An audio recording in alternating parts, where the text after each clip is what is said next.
క్రైస్తవ కుటుంబాలు ఈ భూమి మీద దినదినము కూడా విస్తరించుకుంటూ వెళ్ళిపోతుంది. క్రైస్తత్వం ఎంతోమంది వ్యక్తులు ఎంతోమంది దీనిలోకి ప్రవేశిస్తూనే ఉన్నారు. ఇది చిన్నదైన ఈ క్రైస్తత్వం పెద్ద సామ్రాజ్యంగా ఇది విస్తరించుకుంటూ వెళ్ళిపోతుంది. ఆపాలని ఎంతమంది అనుకున్నా ఆపటానికి ఎవరికీ కూడా దానికి శక్తి లేదు. ఇది విస్తరించుకుంటూ వెళ్ళిపోతూనే ఉంది. అయితే ఇక్కడ కొంత విచారకరమైనది ఏంటి అంటే, క్రైస్తవ కుటుంబాల్లో చాలామంది వ్యక్తుల్లో ఒక నిరుత్సాహం. ఇంకా చెప్పాలి అంటే, ఎందుకు ప్రభువుని నమ్ముకున్నాము, ఎందుకు మనాలందరినీ విడిచి వచ్చాం, ఇక్కడ మనకు రావటం వల్ల ఏం జరిగింది అని సిగ్గుపడుతున్న వారు కూడా ఉన్నారు. సిగ్గుపడే పరిస్థితి ఈరోజు క్రైస్తవ కుటుంబాల్లో ఉండకూడదు. అసలు జీవము కలిగిన దేవుని యొద్దకి వచ్చిన మనందరం కూడా సిగ్గుపడే పరిస్థితి ఆయన ఇవ్వడు. కానీ ఈరోజు కొంతమంది సిగ్గుపడిపోతున్నాం. బైబిల్ పెట్టుకోవాలనే సిగ్గుపడతాం, దేవుని గురించి మాట్లాడాలనే సిగ్గుపడతాం, లేదా దేవుడు ఏం చేశాడు అనుకుంటూ అందరూ కూడా నీ దేవుడు ఏమాయను అని ప్రశ్నిస్తున్నారు. నీ జీవితంలో అలానే ఉండిపోయింది, ఏంటి ఇంకా నీకు కార్యాలు జరగలేదా అన్న మాటలు ఇవన్నీ ఏం చేస్తున్నాయి అంటే తలదించుకునే విధంగా చేస్తున్నాయి. అందరూ వచ్చి నీ దేవుడు ఏమయ్యాడు, నువ్వు ఆరాధించే దేవుడు గొప్పవాడు కదా, ఎందుకు నీ జీవితంలో ఇంకా అలానే ఉంది అని మాట్లాడుతున్నప్పుడు మనం ఏం చేస్తాం? సిగ్గుపడి తల వంచుకుంటాం. అంతేనా కాదా? మనందరం కూడా సిగ్గుపడే విధంగా దేవుడు మనల్ని ఎప్పుడు కూడా ఉంచడండి. తన పిల్లలు తలెత్తుకునేవారిగానే ఉంచుతాడు, కానీ తల దించుకునేవాడిగా, చెయ్యి చాపేవాడిగా ఉండనివ్వడు అన్న మాట వాస్తవం. ఈరోజు ఏమిటి పరిస్థితి అని గమనిస్తే, భక్తుడు ఒక చక్కని మాటని ఆయన మాట్లాడుతూ ఉన్నాడు. ఒకసారి పరిశుద్ధ గ్రంథాన్ని తిమోతికి రాసిన 2వ పత్రిక 1వ అధ్యాయము 12వ వాక్య భాగము. నేను నమ్మిన వాణ్ణి, నేను అంటున్నాడు అక్కడ, నేను నమ్మిన వాణ్ణి, ఒక వ్యక్తిని నమ్మాను, ఒక దేవుణ్ణి నమ్మాను. ఏ దేవుణ్ణి అయితే నేను నమ్మానో ఆ దేవుణ్ణి ఎరుగుదును, నేను బాగా ఎరుగుదును, కనుక నేను సిగ్గుపడను. ఈరోజు నేను ఎవరినైతే నమ్మానో, ఏ దేవుణ్ణి అయితే నేను నమ్మానో ఆ దేవుణ్ణి బట్టి నేను సిగ్గుపడను. ఎందుకు అంటే ఆయన నేను బాగా ఎరిగాను. ఆయన శక్తి ఏంటో, ఆయన బలం ఏంటో, ఆయన ప్రేమ ఏంటో, అసలు ఆయన ఏమై ఉన్నాడో నేను బాగా ఎరుగుదును, కనుక నా జీవితంలో సిగ్గుపడను. ఈరోజు జాగ్రత్తగా ఈ వాక్య భాగాన్ని నువ్వు పరిశీలించాలి. ఆయన అంటున్నాడు, నేను నమ్మిన వాణిని. నీవు కూడా ఒక దేవుణ్ణి నమ్మావు కదా. ప్రభువుని ఈరోజు లోకములో నీకు పరిచయం చేసినప్పుడు నువ్వు కూడా నమ్మావు. నీవు నమ్మిన దేవుణ్ణి నువ్వు ఎరిగావా? ఈరోజు దేవుడు అడుగుతున్న ఈ ప్రశ్న జాగ్రత్తగా నీకు అర్థం కావాలి. నీవు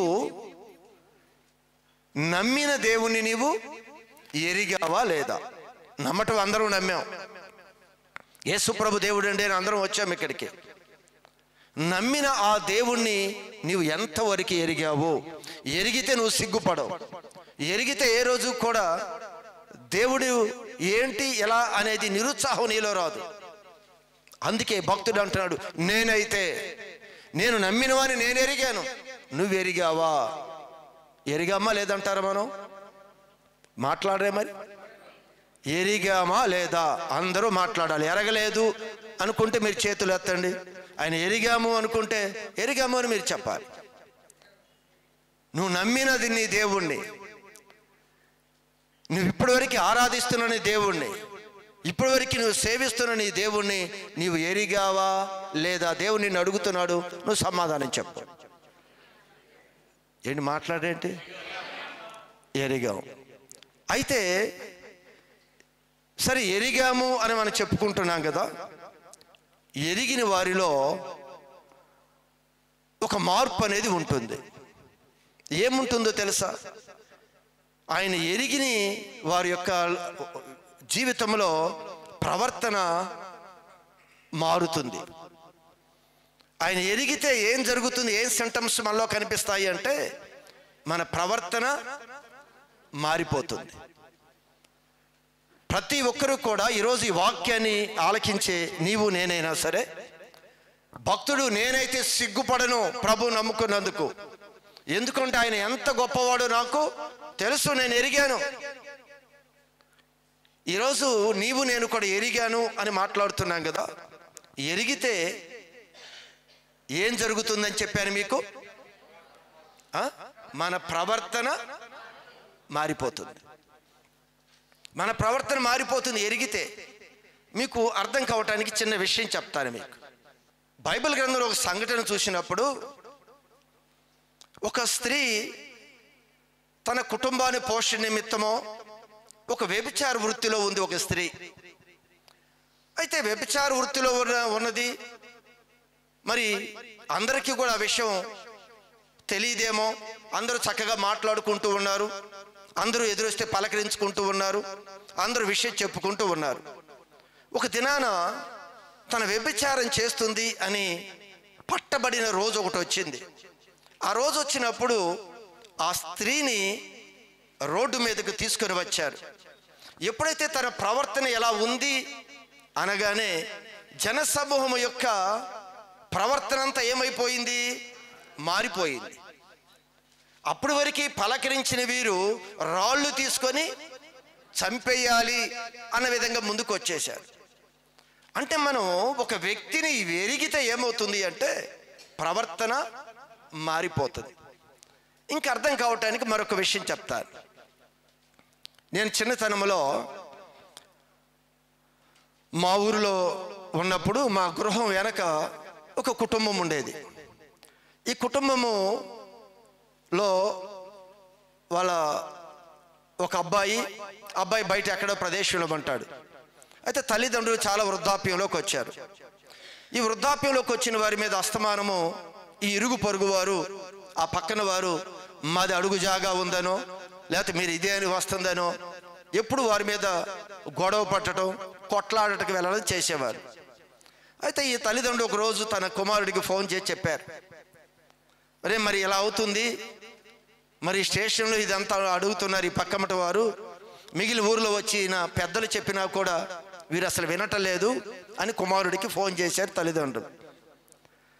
అయితే కుమారుడు ఫోన్ చేసి చెప్పారు, అమ్మ అది పద్ధతి కాదు, ఏదైనా ఉంటే నేను వచ్చిన తర్వాత మాట్లాడదాము, మీరు ఆ విషయంలో ఏది కూడా జోక్యం చేసుకోవద్దు అని చెప్పాడు కుమారుడు. అయితే నువ్వెవడివి నువ్వు చెప్పటానికి అని ఇష్టానుసారంగా దూషించారు, మాట్లాడారు, అన్నీ జరిగిపోయాయి. అయితే ఈ విధంగా వాడేం చేస్తాడు ఇదేం చేస్తాడు అనుకున్న పెద్ద కుటుంబం ఇది. అక్కడైతే ముసలాళ్ళు ఇద్దరే ఉన్నారు. ఈ కుటుంబంలో 5 6 కుమారులు, పెద్ద ఏదో కుటుంబం ఇది. వీరందరూ కూడా తిరుగుబాటు చేశారు. అయితే ఒక దినం ఏమైంది అంటే అన్ఎక్స్పెక్టెడ్గా ఆ గ్రామంలోనికి, మా గ్రామంలోనికి పోలీసులు వచ్చారు. పోలీసులు వచ్చి పలానా అబ్బాయి గురించి వాళ్ళు ఎంక్వైరీ చేస్తూ ఉన్నారు. వాళ్ళ ఇల్లు ఎక్కడ ఏంటి అని ఎంక్వైరీ చేస్తున్నప్పుడు ఇదిగో ఈ వృద్ధాప్యంలో ఉన్న తల్లిదండ్రులు ఉన్నారు కదా, వారింటికి తీసుకొచ్చి ఇదిగో వీళ్ళ అబ్బాయే ఆ అబ్బాయి అని చెప్పారు. తీరా ఆ అబ్బాయి గురించి అప్పుడు గ్రామంలో కానీ ఈ చుట్టుపక్కల వాళ్ళకి తెలిసింది ఏమిటి అంటే ఆ వ్యక్తి నక్సలైట్లో చేరి అతను చేసిన మారణకాండ, అతను ఏ విధంగా లిస్టులో ఉన్నారు అని ఆ లిస్టు పట్టుకొని పోలీసులు వచ్చారు.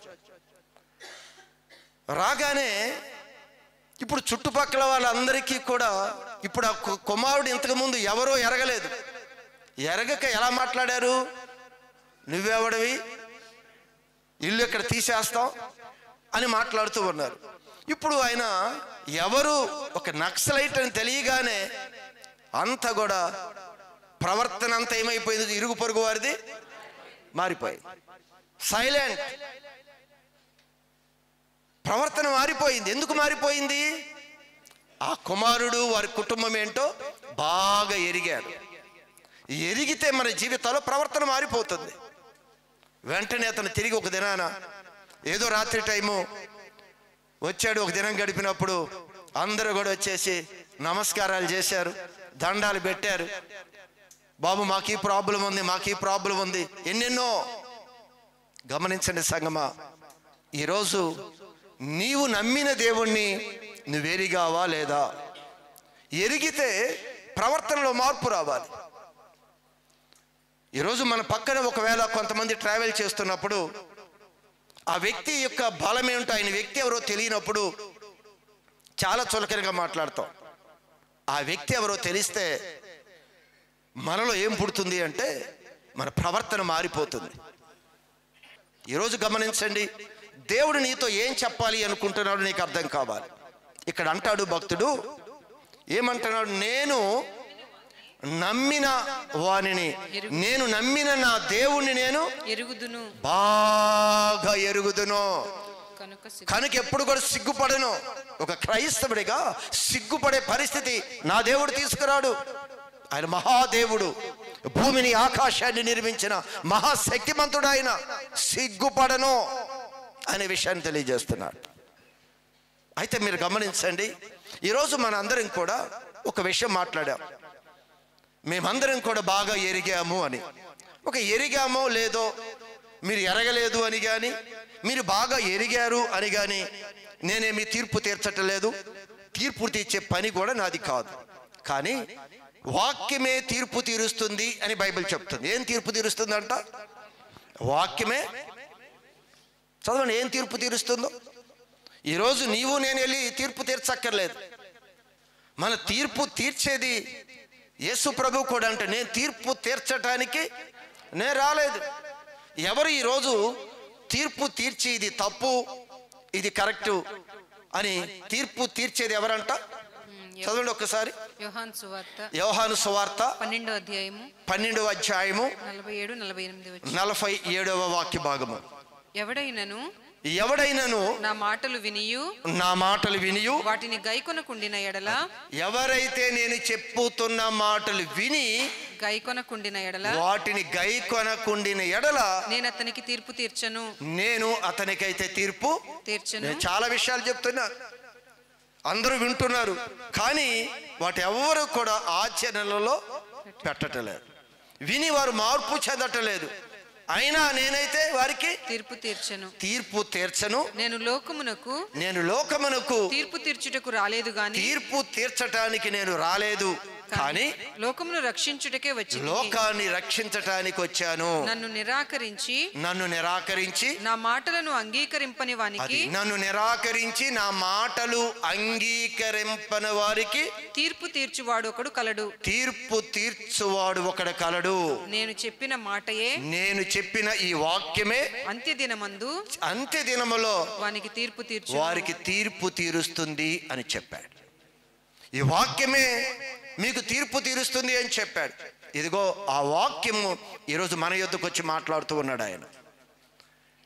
ఇది ఈరోజు నీవు బాగా ఎరిగావా ఎరగలేదా అనే విషయాన్ని వాక్యపు వెలుగులో నువ్వు పరిశీలించాయి. ఎరిగాను అని నువ్వు చెప్పావు, మంచిదే. ఎరిగావో లేదో అనేది, ఎరిగితే ఏముండాలి అని చెప్పాను? ప్రవర్తనలో మార్పు. దేవుడంత బలవంతుడే, దేవుడంత పరిశుద్ధుడే అని మన జీవితంలో ఒక గొప్ప మార్పు. చూడండి, బైబిల్ గ్రంథంలో తీతుకు రాసిన పత్రిక 1వ అధ్యాయము 16వ వాక్య భాగము. దేవుణ్ణి ఎరుగుదుము అని వారు చెప్పుకొందురు. వారెవరో? అది నీవో నేనో మరెవరో. ఆయన మనతో అయితే మాట్లాడుతున్నాడు ఇక్కడ. దేవుని మేము బాగా ఎరుగుదుము. ఏం చెప్పావు నువ్వు కూడా? ఎరుగుదువు అని చెప్పావా? ఎరగనని చెప్పావా? ఎరుగుదు అని చెప్పావు కదా. ఇదిగా ఆయన మాట్లాడుతున్నాడు. అయితే మనం ఆయన చెప్పుంటే మనతోనే మాట్లాడుతున్నాడు ఆయన. ఏమని అంటాడు ఆయన?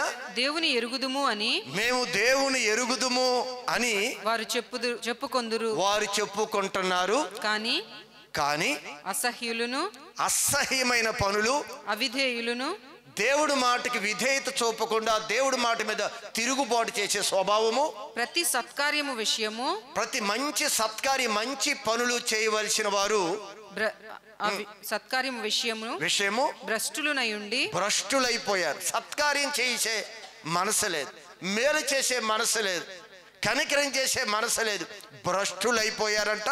తమ క్రియల వలన, తన చేస్తున్న క్రియలు, మాట, ప్రవర్తన, ఆలోచన, చూపే ప్రేమ, నువ్వు చేసే ఈ ప్రవర్తన వలన ఆయనను ఎరుగము అన్నట్లు, దేవుని ఎరగము అన్నట్లుగానే మీకు కనిపిస్తుంది అన్నాడు. దేవుని ఎరిగాము అని చెప్తున్నాం కదా. ఆయన అంటాడు వారి యొక్క ప్రవర్తన ఎలా ఉంటే వారు దేవుణ్ణి ఎరగలేదు. ఎరిగామని చెప్పుకుంటున్నారు.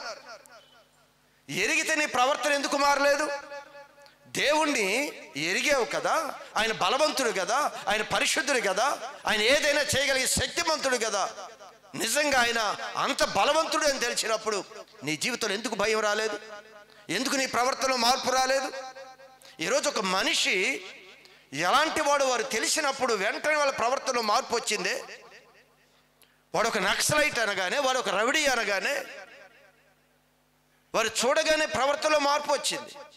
ఈరోజు నువ్వు ఆరాధించే దేవుడు ఎంత గొప్పవాడో, ఎంత పరిశుద్ధుడో, ఆయన ఈ విశ్వాన్ని ఏ విధంగా సృజించాడో, నిన్ను తన ఊపిరి ద్వారా ఎలా బ్రతికిస్తున్నాడో ఈరోజు ఎరిగాము అని చెప్పుకుంటూ ఎరిగితే ఆయన అంటున్నాడు, ఇదిగో ఆయన యొక్క మాట, ఆయన యొక్క ఉపదేశానికి లోబడతారంట. ఏం చేస్తున్నా చెప్పండి. ఈరోజు ఎంత ఎరిగామా? ఆయన్ని బాగా ఎరిగామా? ఆయన్ని ఎన్ని మార్లు ఆయన మనతో మాట్లాడితే, ఎన్ని మార్లు అవిధేయత, ఎన్ని మాటలు తిరుగుబాటుతనము. మన మాటలు ఎలా ఉన్నాయి, మన ఆలోచనలు ఎలా ఉన్నాయి, మన ప్రవర్తన ఎలా ఉంది, ఏ విధమైన పరిశుద్ధమైన జీవితం జీవిస్తున్నామా, మన ప్రవర్తనలో ఎంత మార్పు వచ్చింది? ఇంకా మన ప్రవర్తనలో సంపూర్ణమైన మార్పు రాలేదు అంటే నువ్వు సంపూర్ణంగా దేవుణ్ణి ఎరగలేదు. ఖచ్చితంగా దేవుడు వాక్యం చెప్తుంది. ఎరుగుతున్నామని చెప్పుకుంటున్నారు కానీ ఇదిగో వాళ్ళ క్రియలు చూస్తే, వాళ్ళ ప్రవర్తన చూస్తే, మార్పు లేని తరాన్ని చూస్తే వారు ఎరగనట్లుగానే ఇదిగో మీ ముందు కనిపిస్తున్నారు అని పిక్చరు ఆయన చూపిస్తున్నాడు. ఆయన ఓపెన్గా చూపిస్తున్నాడు, ఇది నీ పరిస్థితి. ఎందుకు సిగ్గుపడుతున్నావో తెలుసా? ఇదిగో నువ్వు ఎరగకపోవటం. ఎరిగితే ఎప్పుడో నీ జీవితంలో ఏం జరిగేది? మార్పు వచ్చేది, నీ ప్రవర్తనలో మార్పు వచ్చేది. కానీ నీ ప్రవర్తనలో మార్పు రాలేదు, అందుకే నీ జీవితంలో సిగ్గుపడుతున్నావు. ప్రతి పరిస్థితుల్లో దేవుడు ఏదో చేస్తాడనుకుంటున్నావు, ఏమి నీ జీవితంలో జరగదు. దేవుడు మాట వినని వారిగా, దేవుడి మాట మీద తిరుగుబాటు చేసేవారిగా, దేవునికి అసహ్యులుగా, ఒక మంచి సత్కార్యం చేయవలసిన మనము ఎలాంటి కార్యాలు చేస్తున్నామో ఇవన్నీ చూస్తున్నప్పుడు ఆయన అంటున్నాడు, మీరు ఎరగలేదు.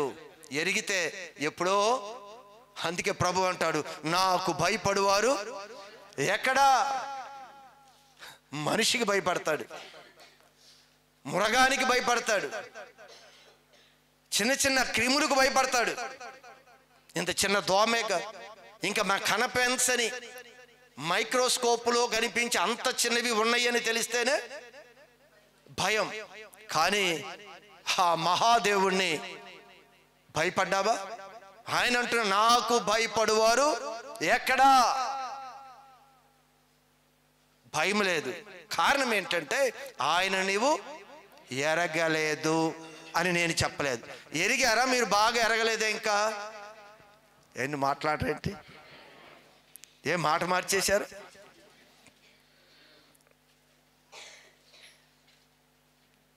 మనందరం కూడా దేవుని యొక్క ప్రతి మాటని మీరు ఒక్కసారి దృష్టి పెట్టండి. ఈరోజు మనకు వస్తున్న ఈ అవమానాలు, సిగ్గుపడుతున్నాను, ప్రభు నమ్ముకున్నాను, నాకు ఎలా అవుతుంది, ఇవన్నిటినీ ప్రభు చెప్తున్నాడు, నీలో రావాల్సిన ఈ మార్పు కొరకు ఆయన ఎదురు చూస్తున్నాడు. బాగా ఆయన ఎరగాలి. ఎరిగితే ఏం మారిద్ది అనుకున్నాను? ప్రవర్తన. మీకు కొంతమంది భక్తులని మీ ముందుకు తీసుకొచ్చి పరిచయం చేస్తారు. ఒక యవన బిడ్డలు దానియేలు, షడ్రకు, మేషకు, అబేద్నెగో. ఇప్పుడు 4 యవనస్తులు ఉన్నారు. ఈ 4 కూడా అక్కడ రాయబడి ఉన్న మాట ఏమిటి అంటే వారు బాలురు. ఒకవేళ మైనర్స్ వాళ్ళందరూ కూడా, ఇంకా మేజర్ కూడా అయ్యి ఉండరు. బాలురు అంటే మైనర్సా మేజర్సా? మైనర్స్. సరే, ఏజ్ 15 ఉందో 16 ఉందో ఏజ్ గురించి కాదు, కానీ వారు బాలురు, చిన్నవారు. ఈ చిన్నవారు ఒక దినాన బయట అన్య జనాంగము, అన్య దేశములో అన్య రాజు యొక్క స్వాధీనంలోకి వెళ్ళిపోయారు. వీరు దేవుని పిల్లలు. వీరిని వారు పట్టుకొని వెళ్ళిపోయారు. అయితే వాళ్ళ యొక్క ప్రదేశంలో వారు ఉన్నప్పుడు జరిగిన సంఘటన ఇది మనందరికీ జ్ఞాపకమే. అయితే మీకు అర్థం కావటానికి 2 మాటలు చెప్తాను. అయితే వారి మధ్యలోనికి ఈ వ్యక్తులు వెళ్ళినప్పుడు వారందరూ కూడా రాజు ఒక శాసనం చెప్పాడు. వీళ్ళందరినీ కూడా ఇదిగో మంచి ఆహారం పెట్టి అని ఆల్రెడీ ఒక మెనూ సిద్ధపరిచాడు రాజు. ఆ మెనూ ప్రకారం వాళ్ళకి ఆహారం పెట్టి కొన్ని దినాల తర్వాత, ఎన్ని దినాల తర్వాత? 3 సంవత్సరాలు బాగా వారికి పెట్టి బాగా వారిని సిద్ధపరిచి నా యొద్దకి తీసుకొచ్చి నిలవబెట్టాలి అని రాజు చెప్పాడు. అయితే వీరితో పాటు చాలా మంది వెళ్ళారు. ఇక్కడ మనకు రాయబడిన వ్యక్తులు ఒక 4. ఈ 4తో పాటు అనేక మంది ఉన్నారు. అక్కడ ప్రభుని నమ్ముకున్న వారు ఉన్నారు. అలానే అన్ని జనాంగం కూడా ఉన్నారు. అందరూ ఉన్నారు. అందరూ కూడా 3 సంవత్సరాల సిద్ధపాటులో ఉన్నారు. వారిలో దేవుని పిల్లలు కూడా ఈ అన్య దేశంలో వీరు కూడా ఆ ప్రదేశంలో ఉన్నారు. అయితే వారు ఒక రోజు ఈ 4 యవనస్తులు ఏం మాట్లాడుతున్నారో తెలుసా? తన దగ్గరికి వచ్చి ఆహారాన్ని సిద్ధపరుస్తూ తన మీద ఉన్న అధికారి దగ్గరికి వచ్చి ఈ 4 బిడ్డలు వచ్చి మాట్లాడే మాట ఏమిటి అంటే, అయ్యా, రాజు భుజించు భోజనము, పానము చేయు ద్రాక్షరసము, ఆయన పానము చేసే ద్రాక్షరస వైను పుచ్చుకొని తన్ను అపవిత్రపరచుకొనకూడదు, మమ్ములు మేము అపవిత్ర పరచుకొనకూడదు అని వారు ఉద్దేశించి వారు అపవిత్రులుగా కాకుండా ఉండటానికి వాటిని పుచ్చుకొనకుండా సెలవిమ్మని నపుంసకుల అధిపతిని వేడుకుంటున్నారు. ఒక అధికారి దగ్గరికి వెళ్ళి వేడుకోయా. అసలు వీరు గమనించండి, ఒక అన్య దేశంలోకి వెళ్ళి మాట్లాడుతున్న మాట ఏంటో తెలుసా? ఈ ఆహారం తింటే మేము అపవిత్రులం అవుతాం. మరి వాళ్ళు కోపం వచ్చిందా రాదా? ఇప్పుడు ఎందుకు వీరు ఈ ప్రవర్తనలో ఎందుకు వీళ్ళు మార్పు కోరుకుంటున్నారు? ఎందుకు అంటే వీరు చిన్నవారైనా దేవుని బాగా ఎరిగారు. దేవుని బాగా ఎరిగిన వ్యక్తులు వీరు మాట్లాడతారు, మేము ఆహారాన్ని భుజించం, మేము ఆ యొక్క ద్రాక్షరసాన్ని మేము స్వీకరించం, ఇదిగో మేము ప్రత్యేకంగా ఉంటాం. ఈరోజు మనందరి జీవితంలో కూడా దేవుని ఎరిగితే ఈరోజు ఒక క్రైస్తవుడు ప్రత్యేకంగా ఉండటానికి తీర్మానం చేసుకుంటాడు. ఈరోజు నేను ఎరిగాను అని మనం అనుకున్నాం కదా. ఎరిగిన వ్యక్తి ఎలా ఉంటాడో తెలుసా? ప్రవర్తనలో మార్పు. ఇదిగో వీళ్ళు చూశారా? ఎవరు అడిగారండి? చిన్నపిల్లలు ఎవరు అడిగారు? శుభ్రంగా పెట్టింది తిని, వాళ్ళు బలర్పించింది తినేసి, వారు ఇచ్చిన ద్రాక్షరసం తాగేసి మంచిగా పుష్టిగా బాడీని పెంచుకోమని కదా వాళ్ళు చెప్పేది. వాళ్ళు అంటున్నారు, ఇవైతే మాకేది అక్కర్లేదు, మాకు శాకాహారం చాలు.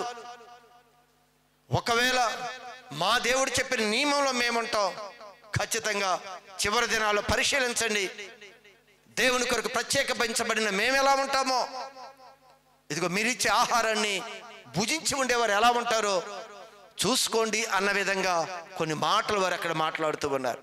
సంగమా, ఈరోజు నువ్వు జ్ఞాపకం చేసుకో, నువ్వు దేవుని ఎరగక ఈరోజు మన జీవితంలో ఎలా వెళ్ళిపోతున్నామో ఎందుకు సిగ్గుపడుతున్నామో దేవుడి వాక్యం తెలియజేస్తుంది. ఎరగలేదు. ఎరిగితే ఏ మార్పు వస్తుందంట? ప్రవర్తనలో మార్పు, మాటలో మార్పు, చేతల్లో మార్పు, చూపుల్లో మార్పు, ఆలోచనలో మార్పు, తలంపుల్లో మార్పు, ప్రేమించే విషయంలో మార్పు, సహాయం చేసే విషయంలో మార్పు, కనికరించే విషయంలో మార్పు, ప్రతి సత్కార విషయంలో కూడా మార్పు. మీరు అంటున్నారు మేం భుజించాం. వారు దేవుని ఎరిగారంటావా? ఎరగలేదంటారా? ఎరిగారు. ఆ చిన్న పిల్లలు దేవుని యొక్క ధర్మశాస్త్రంలో తల్లిదండ్రులు ఆ విధంగా పెంచారేమో. బాల్యకాలం నుండే నీ పిల్లలని నీ సృష్టికర్త అయిన దేవుని గురించి నువ్వు నేర్పు. వారు పెద్ద అయిన తర్వాత, వారు ఎదుగుతున్న కాలంలో, వారు యవ్వన కాలంలోకి వచ్చేటప్పుడు వాటిలో నుంచి వారు తొలగిపోరు. నేర్పారేమో తల్లిదండ్రులు. అందుకే వాళ్ళ సంవత్సరాలు గడుస్తూ 14-15 సంవత్సరాలు వచ్చేసరికి ఇదిగో దేవుణ్ణి అంట బాగా ఎరిగారు. ఈరోజు నీవు నేను ఎన్ని సంవత్సరాలు అయింది? ఎన్ని సంవత్సరాలు దేవాలయానికి వస్తున్నాం కదా, ఎంత నువ్వు దేవుణ్ణి ఎరిగావు? ఎరిగాను అంటే మార్పు ఎంత? నువ్వు ఎరిగి ఉంటే ఖచ్చితంగా నీలో మార్పు రావాలి. ఇదిగో యవ్వన బిడ్డలు ఎరిగారు, వాళ్ళలో గొప్ప మార్పు వచ్చింది. మరొక వ్యక్తిని మీకు పరిచయం చేస్తాను. పౌలు, కొత్త నిబంధనలో ఉన్న పౌలు. ఈ పౌలు సౌలు అని పిలుస్తున్నాం కదా. ఈ వ్యక్తి ఎలాంటి వాడో మీకు తెలుసా? ఇతను క్రైస్తత్వం అంటే విరుచుకుపడేవాడు. క్రైస్తత్వం అంటే విరుచుకుపడేవాడు. పని కల్పించుకోనైనా సరే వాళ్ళు ఎప్పుడు హతమార్చాలి, ఎప్పుడు ఈ స్వార్థపరిచయాన్ని పాడు చేయాలి, ఏదో వంక చెప్పి వారు చెరసాల్లో వేయించాలని ఇదే పని మీద ఉండేవాడు. మంచి జ్ఞానవంతుడు, మంచి తెలివి గలవాడు, మంచి ధనవంతుడు, మంచి ధైర్యం కలిగిన వాడు. ఈ వ్యక్తి యొక్క టార్గెట్ అంతా కూడా ఎవరి మీద అంటే క్రైస్తవుల మీద. ఆయన ఉద్దేశం అంటే యెహోవా అనే దేవుడు, యేసు ప్రభు కాదు అని ఒక మంచి టార్గెట్ చేసుకొని మంచి భక్తి భావం కలిగిన వాడే. యెహోవా దేవుడు, యేసు దేవుడు కాదు. ఆ స్వార్థని బద్దలు కొట్టాలి అని చెప్పి దేవుడి మీద అధికమైన మక్కువ కలిగిన వాడు. ఈ వ్యక్తి భక్తిహీనుడు కాదు, భక్తుడు. కానీ యేసు ప్రభు దేవుడు కాదు అని దాన్ని ఎంతో పాడు చేయాలని అతను తలంపు కలిగి ఉన్నాడు. అందుకే ఆయన గురించి ఒక మాట చూస్తూ ఆయన అంటే దోషకుడు, హింసించేవాడు, హాని చేసేవాడు. ఇంత భయంకరమైన ఈ వ్యక్తి, ఎంతో మంది చెరసాల్లో వేసిన వ్యక్తి, ఒక దినాన యేసు ప్రభుని ఎరిగాడు. ఒక దినాన క్రైస్తవులందరినీ ఈడ్చుకొని వెళ్ళటానికి ఒక ఏం పట్టుకొని బయలుదేరాడు? ఒక పత్రికని, రాజు లేదా అధికారుల యొక్క స్టాంప్ వేసి దాన్ని పట్టుకొని వీళ్ళందరూ ఈడ్చుకొని వెళ్ళటానికి గుర్రం ఎక్కి బయలుదేరాడు. క్రైస్తవులు ఎక్కడ కనబడితే అక్కడ ఈడ్చుకొని వెళ్ళటానికి ఒక లెటర్ తీసుకొని, అధికారాన్ని తీసుకొని గుర్రం వేసుకొని బయలుదేరాడు. ఆ వెళ్ళే సమయంలో ప్రభు ఆయన దర్శించిన ఒక సంఘటన. ఎప్పుడైతే ప్రభువుని చూశాడో, ప్రభువుని వెలుగును చూశాడో, 2 కళ్ళు కనిపించక ఆ గుర్రం నుంచి కింద పడిపోయాడు. ఆ వెలుగు ఎప్పుడైతే తన మీద ప్రకాశించిందో, యేసు ఏ విధంగా తన యొక్క వెలుగుని ప్రకాశింపజేశాడో అది చూడలేక 2 కళ్ళు కనిపించకుండా కింద పడిపోయి ఏడుస్తూ కేకలు వేస్తూ ఉన్నాడు. అప్పుడు ప్రభువు మాట్లాడాడు. ఎవడవయ్యా నీవు? ఎవడవు నీవు అని అడుగుతున్నాడు. నువ్వెవడవి అని సౌలు అహంకారంతో, గర్వంతో మరి ఎలా ప్రశ్నించాడో. ప్రశ్నిస్తుంటే ఒక స్వరం వినిపిస్తుంది ఆకాశం నుండి. ఏమని మాట్లాడుతుంది? నీవు హింసిస్తున్న యేసుని నేనే. నువ్వు హింసిస్తున్నావు కదా, నువ్వు హింసిస్తున్నావు కదా, ఆ యేసుని నేనే అనే ఒక స్వరము ఎప్పుడైతే వినపడిందో, ఇదిగో అప్పుడు అర్థమైంది ఆయన ఎవరో. ఇదిగో నీ కళ్ళు రావటానికి పలానా ప్రదేశంలోకి వెళ్ళు, మరలా తిరిగి నీ కనుదృష్టి వస్తుంది అని ప్రభు చెప్పాడు. ప్రభుని ఎలా పూర్తిగా ఎరిగాడు. ఈ ఎరిగిన వ్యక్తిలో ఏం మార్పు వచ్చిందో తెలుసా? ఈ ఎరిగిన వ్యక్తిలో ఏం మార్పు వచ్చిందో ఎప్పుడైనా మీరు గమనించారా? దోషకుణ్ణి, హింసకుణ్ణి, హానికరుణ్ణి, ఇంత పరిస్థితుల్లో ఉన్న, ఇంత భయంకరమైన పరిస్థితుల్లో ఉన్న వ్యక్తి ఇప్పుడు ప్రభువుని ఎరిగాడు, ప్రభువుని దర్శనం చూశాడు. ప్రభువుని ఎరిగిన తర్వాత తన పరిస్థితి ఎలా ఉందో ఇక మనం చెప్పనక్కర్లేదు. చివరికంట ఆయన ఎరిగిన తర్వాత ఆయన అంటాడు, ప్రాణం పెట్టడానికైనా నేను సిద్ధమే. ఆ ప్రభు కొరకు ప్రాణం పెట్టడానికైనా సిద్ధమే. తన స్వభావం అంతా మార్చుకున్నాడు, తన మాట అంతా మార్చుకున్నాడు. అంత బలం కలిగిన వాడు, అంత జ్ఞానం కలిగిన వాడు చివరికి యేసు ప్రభు యొక్క స్వార్థ పత్రికలు పట్టుకొని ప్రభువుని ప్రకటించడానికి వెళుతున్నప్పుడు రాళ్లతో కొట్టి, రోడ్ల మీద ఈడ్చి, రకరకాలుగా అవమానించి, హేళన చేసి అతన్ని ఈడ్చుకొని వెళ్ళారు. అయినా సిగ్గుపడలా. నా దేవుడు ఎవరో నాకు తెలుసు, ఆ దేవుడు పని నేను చేస్తానని చెప్పి శ్రమలో, కష్టంలో, వేదనలో, ప్రతి పరిస్థితుల్లో కూడా ఆనందంగా దేవుడు పని చేసుకుంటూ వెళ్ళాడు. ఈరోజు మనం సిగ్గుపడతాం. శ్రమ వస్తే దేవుడు ఏదో అయిపోయాడు అనుకోండి. దేవుని ఎరిగితే ఆయన మనసు ఏంటో నీకు అర్థమవుతుంది. ఎందుకు పిలిచాడో మనల్ని, ఎందుకు ఏర్పాటు చేసుకున్నాడు, మన ద్వారా ఏం చేయబోతున్నాడు, ఆత్మ సంబంధమైన ఒక వాస్తవ సత్యం నువ్వు ప్రభుని ఎరిగినప్పుడు నీకు తెలుస్తుంది. భూ సంబంధమైన కొన్ని విషయాలు పట్టుకొని దేవుడు ఏం చేయలేదు అని ప్రశ్నిస్తున్నావు. ఆయన ఎందుకు వచ్చాడో తెలుసా? భూమి మీదకి ఎందుకు వచ్చాడు? ఎందుకు పిలుస్తున్నాడు మనల్ని? ఎక్కడికి పిలుస్తున్నాడు? ఏమీ నీకు అర్థం కాలేదే. ఈ అర్థం కానంత కాలం కూడా సిగ్గుపడతావు. ప్రతి పరిస్థితులు అయ్యో నేను ఎలా అయిపోయానే, ప్రభు నాకేం చేశాడు, ఎన్ని మాటలు మాట్లాడుతున్నావు. ఎరిగిన వాడు మాట్లాడు. దేవుని ఎరిగిన వాడే మాట్లాడేది. ఎరిగిన వాడికి దేవుని చిత్తం తెలుసు, ఎరిగిన వాడికి దేవుని యొక్క సంకల్పం ఏంటో తెలుసు, ఎరిగిన వాడికి దేవుని యొక్క మనసు ఏంటో తెలుసు. ఇదిగో యేసు దేవుడు కాదు అని తన యొక్క బలాన్ని, శక్తిని, అధికారాన్ని ఉపయోగించుకొని వెళ్ళిన వ్యక్తికి దేవుడి యొక్క దర్శనం దొరికింది. ఎరిగాడు, దేవుడు ఎరిగాడు బాగా. తన ప్రవర్తనలో ఎన్ని మార్పులు వచ్చాయో తెలుసా మీకు? నెక్స్ట్ టైం మీకు చెప్తాను ఆ విషయాల గురించి. ఎన్ని పెను మార్పులు వచ్చాయో తెలుసా తన జీవితంలో? కారణం ఏంటి అంటే ఆయన నేను ఎరిగాను. ఈరోజు నువ్వు నమ్మిన నీ యేసుని, నువ్వు నమ్మిన నీ దేవుణ్ణి నువ్వు ఎరిగావా? ఎరిగిన జీవితంలో ఇదిగో గొప్ప మార్పు మనం చూస్తూ ఉన్నాం. ఈరోజు మీరు గమనించండి. మరొక విషయాన్ని మీకు తెలియచేస్తే చూడండి. మరొక విషయం, తీతుకు రాసిన పత్రిక 2వ అధ్యాయం 7వ వాక్య భాగం ఎలా ఉండాలో ఒకసారి చదవండి. పరపక్షమందుండువాడు, మనకి వేరుగా ఉన్నవాడు లేదా మన శత్రువుగా ఉన్నవాడు, మనవాడు కానివాడు మనలను గూర్చి చెడు మాట ఏదియో చెప్పనేరక, నీలో ఇలా ఉంది చెడు, నీలో ఇలా అపవిత్రత ఉంది అని ఎవడు కూడా చెప్పనేరక సిగ్గుపడునట్లు. సిగ్గుపడాలి వాడు. నువ్వు కాదు సిగ్గుపడాల్సింది, వాడు సిగ్గుపడతాడంట. పరపక్షము మన పక్షం కాదు, అపవాది పక్షాన్ని ఉన్నవాడు, లోకస్తుడు, వీరందరూ కూడా నీలో చెడ్డ మాట ఏది చెప్పనేరక, చెడ్డ మాట, దీనిలో చెడు ఉంది, ఇతనిలో మార్పు లేదు అనే మాట ఏది కూడా చెప్పనేరక ఉండునట్లు అన్నిటి యందు నిన్ను నీవే సత్కార్యముల విషయమై మాదిరిగా కనబరుచుకొనుము, ఒక మాదిరిగా కనపరుచుకొనుము.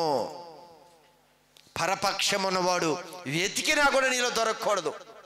అంటే ఆయన ఎరిగితే నీలో ఏముంటుంది? మార్పు ఉంటుంది. ఎతికితే ఏం దొరికింది నీకు? ఇంకక్కడ నువ్వు ఎత్తుక్కో. అందుకే యేసు ప్రభు అంట, నాలో పాపముందని మీలో ఎవరైనా స్థాపించగలరు, వచ్చి చూపించండి అన్నాడు. ఎతికినా కూడా అది యేసు ప్రభువుకు సాధ్యమండి, మనకి ఎలా సాధ్యమవుతుంది? అవునా? ఆ స్టేట్మెంట్ ఇచ్చింది ఎవరు? యేసు ప్రభు. ఏమని స్టేట్మెంట్ ఇచ్చాడు? నాలో పాపముందని మీలో ఎవరైనా చూపించగలరా? అది యేసు ప్రభువుకు సాధ్యంగానండి, మనకి సాధ్యమా? పరపక్షం ఉన్నవాడు, మనకి విరోధిగా ఉన్నవాడు, మనలో ఏది కూడా ఏ దోషము ఉందని చెప్పకుండా సిగ్గుపడే విధంగా, ఎతికి ఏమీ దొరకలేదురా అని సిగ్గుపడే విధంగా మనలో మార్పు రావాలి అన్నాడు. అది యేసు ప్రభుకే సాధ్యం కాదు. ఒక దినాన దానియేలులోనంట తప్పు పట్టడానికి, దానియేలులో ఏ దోషమన్నా కనుగొనటానికి, చదవద్దు ఒకసారి ఈ సందర్భాన్ని ముగించి వేస్తాను. ఆ ప్రధానులు అధిపతులు రాజ్యపాలన విషయంలో దానియేలు అంతమంది అన్య జనాంగం మధ్య, అధికారుల మధ్య ఇది ఒక్కడే నిలబడ్డాడు. ఈ వ్యక్తిలోనంట వీళ్ళందరూ ఏం వెతుకుతున్నారు?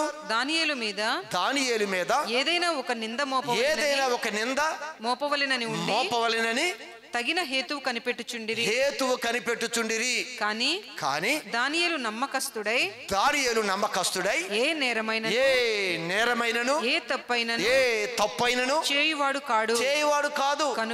కనుక దానియేలులో తప్పైనను లోపమైనను కనుగొనలేకపోయిరి. హల్లెలూయా. యేసు ప్రభువే కాదు, నాలో పాపముంది అని మాట్లాడి, పాపముందని మీరు నిరూపిస్తారని మాట్లాడింది ఆయనే కాదు. ఇదిగో దానియేలుని కూడా అలా పరిశీలించారంట. ఎవరి దానియేలు? దేవుని ఎరిగినవాడు.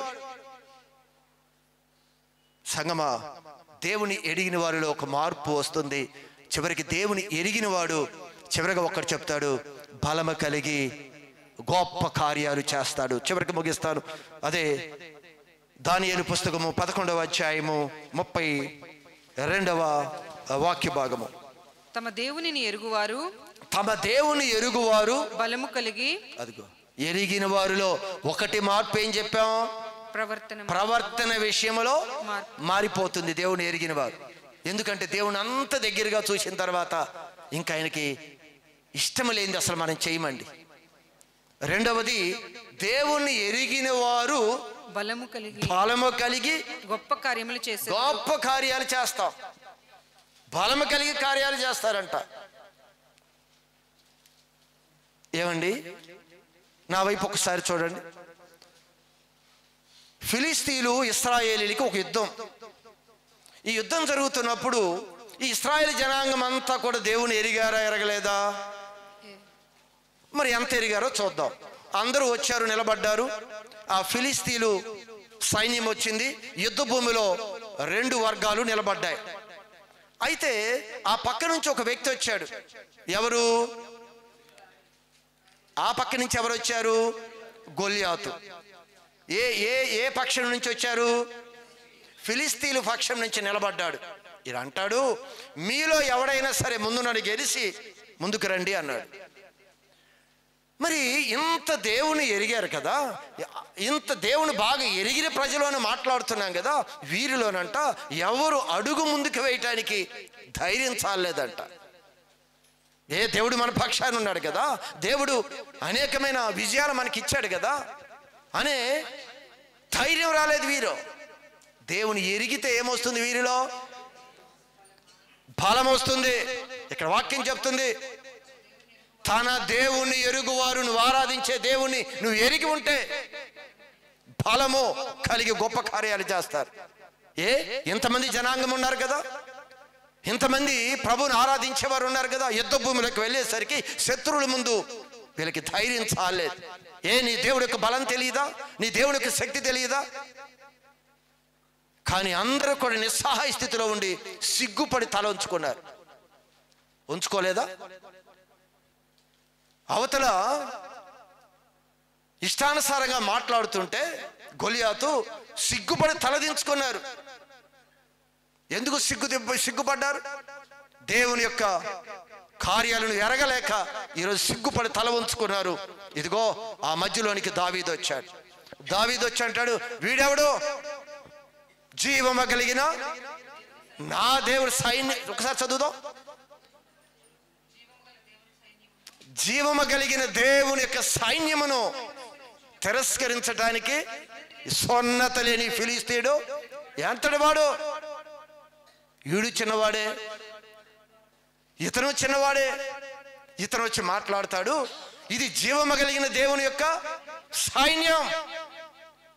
మా దేవుడు ఎంత బలవంతుడు, మా దేవుడు ఎంత శక్తిమంతుడు, ఆ దేవుని పిల్లలైన మా మీద మాట్లాడటానికి నువ్వెవడు సున్నత లేని ఫిలిస్తీయుడు అన్నాడు. యుద్ధ భూమిలో దిగాడు. ఆయన యొక్క ఎరిగినదేంటో బలాన్ని చూపించి ఆ యొక్క సైన్యానికి గొప్ప విజయాన్ని తీసుకొచ్చింది ఎవరో తెలుసా? దేవుని ఎరిగిన ఒక భక్తుడు, దేవుని ఎరిగిన వ్యక్తి చూపించాడు ఆయన ఏంటో. ఎరిగితే ఏం జరిగిందో తెలుసా? బలము కలిగి నువ్వు గొప్ప కార్యాలు చూస్తావు. బలము కలిగి గొప్ప కార్యాలు చూస్తావు దేవుని ఎరగటానికి. ఇదిగో ఆయన అంటున్నాడు, నేను నమ్ముకొని నా దేవుణ్ణి నేను ఎరుగుతును. ఎరిగిన వాడు గొప్ప కార్యాలు చేస్తాడు. ఎరిగిన వాడి జీవితంలో గొప్ప ప్రవర్తనలో మార్పు వస్తుంది. చెక్ చేసుకుందాం, మనలో ఎరిగామా ఎరగలేదా? ఒకవేళ ఎరిగితే ఎక్కడ సిగ్గుపడనివ్వడు. ఎంతమంది శత్రువులు ఎన్ని పరిస్థితులు వచ్చినా అందరూ సిగ్గుపడి తల వంచారు. ఎరిగిన వ్యక్తి సిగ్గుపడే పనే లేదనుకున్నాడు. దేవుడు తన చేత బలమైన కార్యాలు చేయించాడు. అలాంటి కృపా ధన్యత దేవుడు మనందరికీ అనుగ్రహించును గాక. ఆమేన్.